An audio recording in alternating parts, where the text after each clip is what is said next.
नमस्कार, मी हर्षदा मस्के कोपरगाव येथून Riyansh मल्टीट्री private limited या कंपनीचे आरोग्य सल्लागार म्हणून मी काम करते। तर आज आपण आलेलो आहे कळवण या ठिकाणी। तर या ठिकाणी मंगला थोरात या मावशींना आपण काही दिवसांपूर्वी अमृत ज्यूस दिलं होतं। तर अमृत ज्यूस कशासाठी दिलं होतं आणि अमृत ज्यूस घेण्या अगोदर त्यांना काय त्रास होता, अमृत ज्यूस घेतल्यानंतर त्यांना काय रिझल्ट मिळाला हे आपण ऐकू त्यांच्याच तोंडून। नमस्कार मावशी। नमस्कार, तुमचं नाव सांगा। मंगला रमेश थोरात। तुम्हाला काय त्रास होता? तेच त्रास ना गर्भपिशवीचा।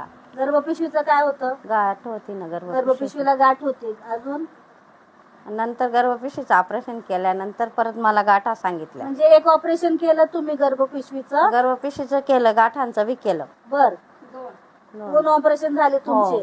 तरी पण तुम्हाला परत गाठी झाल्या होत्या? हा, परत 2 गाठी सांगितल्या। बर, मग तुम्हाला अमृत ज्यूस कोणी सुचवलं? जावयांनी। तुमच्या जावयांनी सुचवलं। मग अमृत ज्यूसच्या किती बॉटल झाल्या, किती कोर्स केला तुम्ही? 3 महिन्याचा कोर्स। 3 महिन्याचा कोर्स पूर्ण केला। हा। मग आता किती फरक आहे?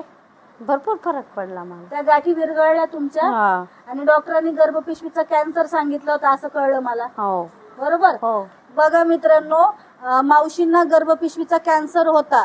गर्भपिशवीचा कॅन्सरमुळे त्यांना अगोदर गाठी झाल्या होत्या, त्याचं ऑपरेशन त्यांनी केलं। त्यानंतर त्यांनी गर्भपिशवीचंही ऑपरेशन केलं। असे 2 ऑपरेशन मावशींचे झाले होते, पण तरीही परत गाठी तयार झाल्या होत्या। मग मावशी कंटाळल्या होत्या, कारण ऑलरेडी 2 ऑपरेशनमुळे त्यांची शारीरिक जी स्थिती आहे ती कमजोर झालेली होती।